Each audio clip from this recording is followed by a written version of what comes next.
अध्याय 7। श्री गणेशाय नमः। आपकी कृपा होने पर मनुष्य विजयी हो जाता है और वह जो भी इच्छा करता है वह कार्य पूर्ण हो जाते हैं। जिस पर आपकी कृपा होती है वह सबके लिए प्रिय हो जाता है, फिर वह कितना भी छोटा क्यों न हो। क्या मैं आपकी कृपा के योग्य हूँ? जब यह प्रश्न मेरे मन में उठता है तब मुझे ऐसा लगता है कि ना तो मुझ में ज्ञान है ना ही भक्ति। तो हे पांडुरंग, फिर मुझ पर कृपा कैसे होगी? किंतु आप तो मुझ जैसों का उद्धार करते हैं और यही आपकी श्रेष्ठता है। श्रोताओं, श्रावण मास में हनुमान जी का विशेष उत्सव मनाया जाता है, जिसे गणेश कुल में उत्पन्न पाटिल के नेतृत्व में मनाया जाता है। वह मैं आपको सुनाता हूँ। पाटिल का घराना बहुत प्रसिद्ध था तथा यह धन संपन्न परिवार था। कृषि का भी काम किया जाता था। बहुत प्राचीन समय से ही इनके घरों में संत सेवा की प्रथा थी। महादजी पाटिल के 2 पुत्र थे, जिसमें बड़े बेटे का नाम कड़ताजी और छोटे पुत्र का नाम कूकाजी था। वह भगवान पंढरी नाथ के परम भक्त थे। कड़ताजी पाटिल के 6 पुत्र थे। कूकाजी भाग्यवान अवश्य था, किंतु उसके पुत्र नहीं थे।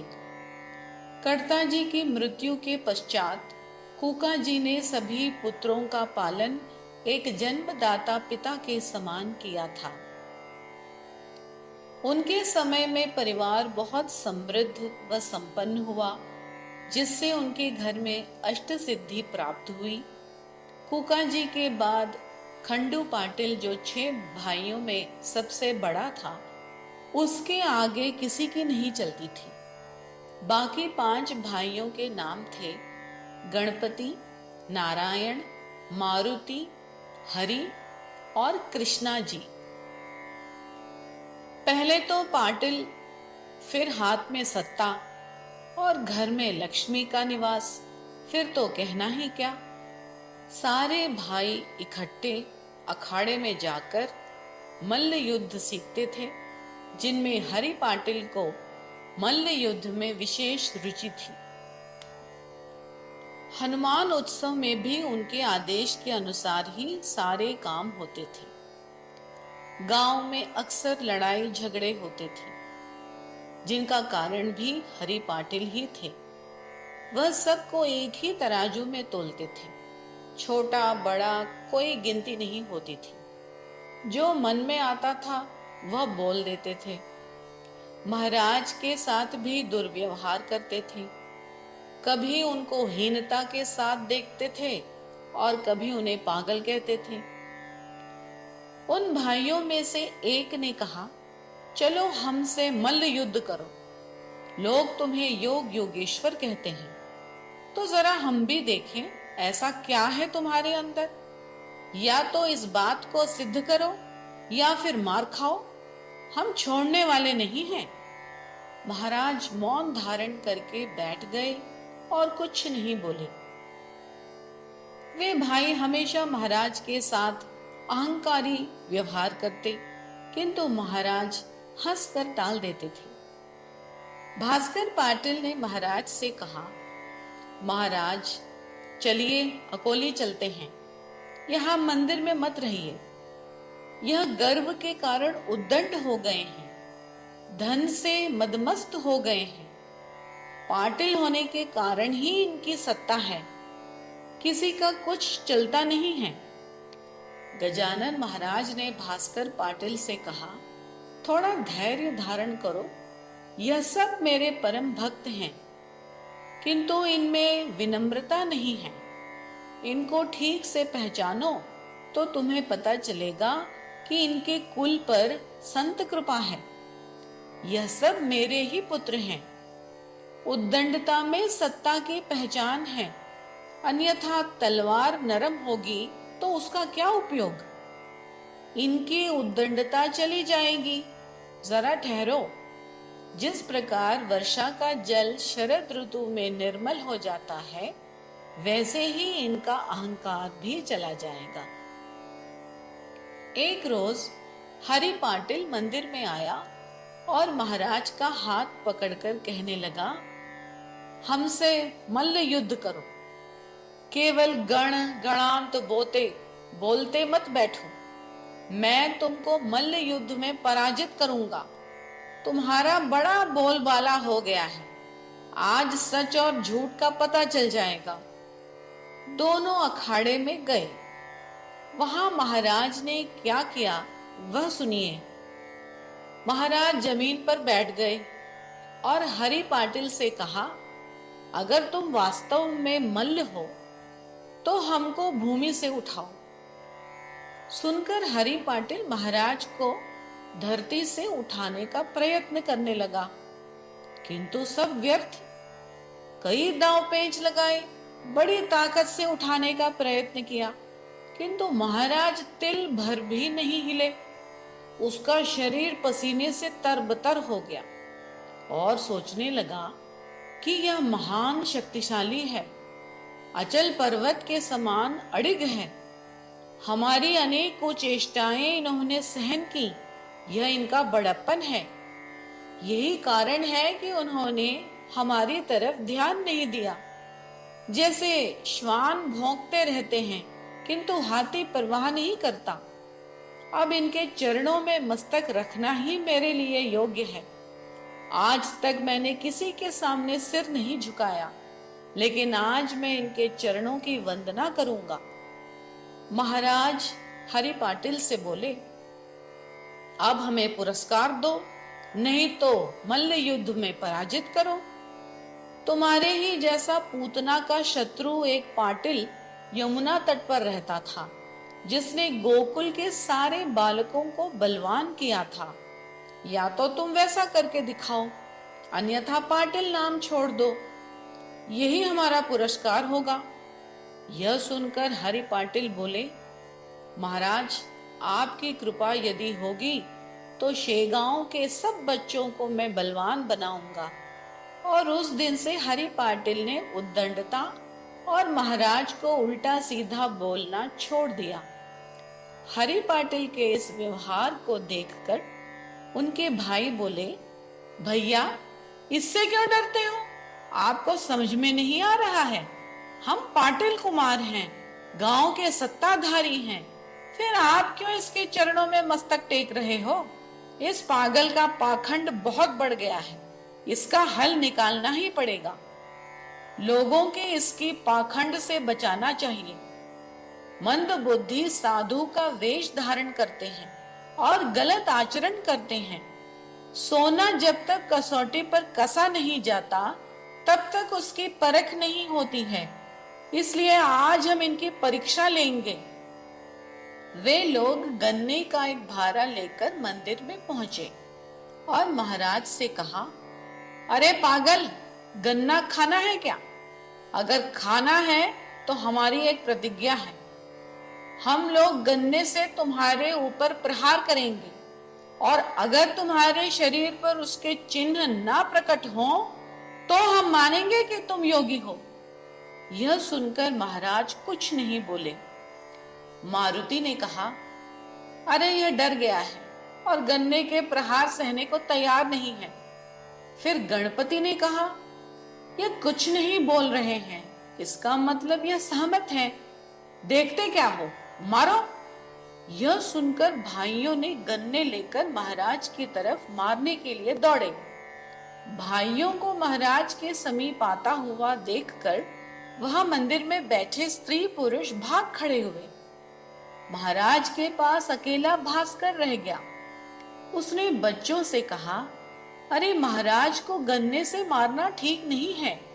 तुम लोग पाटिल कुल के हो, तुम्हारे हृदय में दया होनी चाहिए। फिर यह तो साधु है, फिर भी इन्हें दीनहीन समझकर तुम्हें छोड़ देना चाहिए। हनुमान जी ने रावण की लंका जलाई थी, दीन दुर्बलों के झोपड़े नहीं। तब उन भाइयों ने उत्तर दिया, ठीक है, हमने आपका सब कथन सुन लिया, गांव में सब लोग इनको योग योगेश्वर कहते हैं। तो आज हम इनका योग देखने के लिए आए हैं।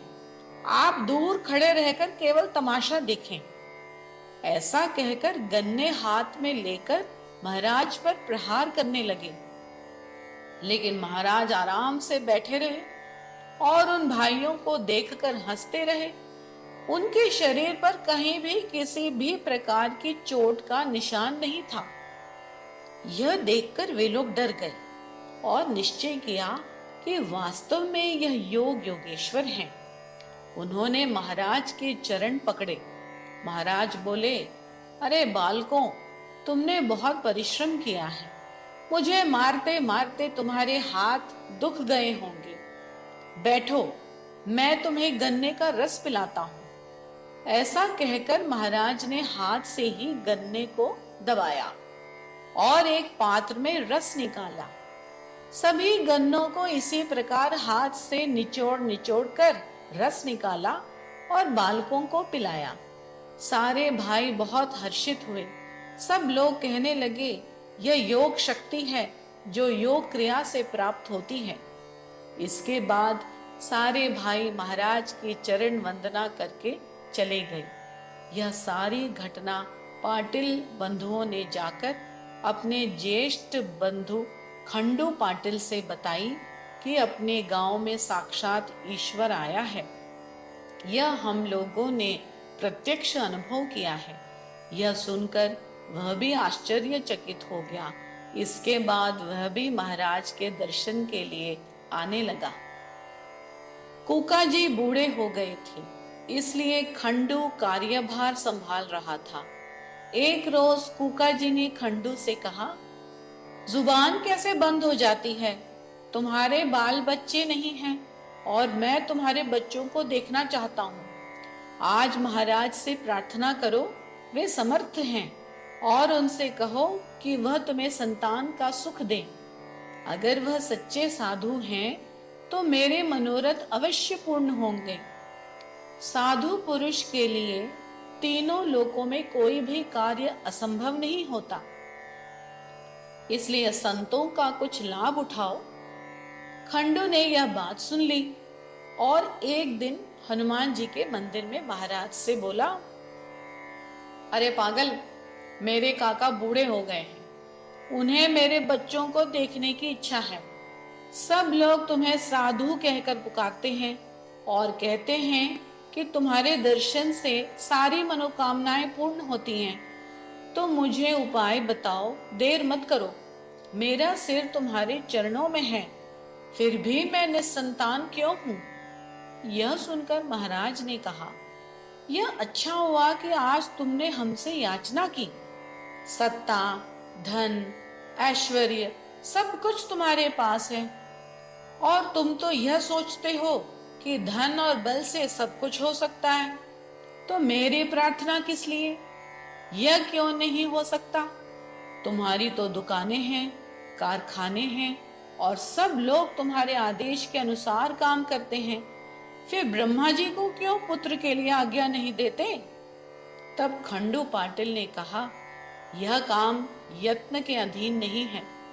हर जगह मानव यत्न काम नहीं आ सकता। यह सुनकर महाराज ने कहा, ठीक है, तुमने मुझसे याचना की और याचना करना भीख मांगना ही है, तो तुम्हें जो बालक होगा उसका नाम भीकाजी रखना। वस्तुतः पुत्र देना मेरे हाथ में नहीं है, फिर भी मैं भगवान से तुम्हारे लिए प्रार्थना करूंगा। मेरी प्रार्थना भगवान अवश्य सुनेंगे।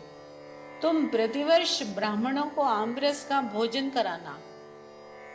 घर आकर खंडू ने कुका जी को मंदिर का वार्तालाप बताया और यह सुनकर उनको बड़ा आनंद हुआ। कुछ दिनों के बाद खंडू पाटिल की पत्नी गंगाबाई गर्भवती हुई और 9 महीने पूरे होने के बाद उसने एक पुत्र को जन्म दिया। कुका जी को सुनकर अपार हर्ष हुआ। उसने बहुत दान धर्म किया, गरीबों को गेहूं और चावल दान किया, बच्चों को पेड़ा बर्फी बांटी, बड़े धूमधाम से पुत्र का नामकरण संस्कार किया। और महाराज के आदेशानुसार उसका नाम भीखू रखा। उसके बाद ब्राह्मणों को आमरस खिलाया और यह परंपरा आज भी शेगांव में चल रही है। धीरे धीरे वह बालक बड़ा होता गया और महाराज की कृपा से पाटिल के आंगन में खेलने कूदने लगा। पाटिल का यह वैभव देशमुख परिवार को अच्छा नहीं लगा। शेगांव में पहले से ही पाटिल और देशमुख में वैमनस्य था। ये हमेशा विरुद्ध थे और उनमें कभी भी एकता नहीं हुई। कुछ समय के बाद पंढरपुर में कुका जी का देहांत हो गया। खंडू पाटिल बहुत मायूस हो गया और सोचने लगा कि मेरा छत्र ही टूट गया है। जिस काका के बल पर वह निर्भय था, आज उसी को भगवान ने उठा लिया। इससे देशमुख को पाटिल पर कीचड़ उछालने का अवसर मिल गया, जिसका वर्णन मैं अगले अध्याय में करूंगा। श्रोताओं, सत्ता स्थल सदैव विद्वेष का कारण होता है। दास गणों द्वारा रचित श्री गजानन विजय ग्रंथ को आप लोग सच्चे मन से सुने। शुभम भवतु। 7वां अध्याय समाप्त।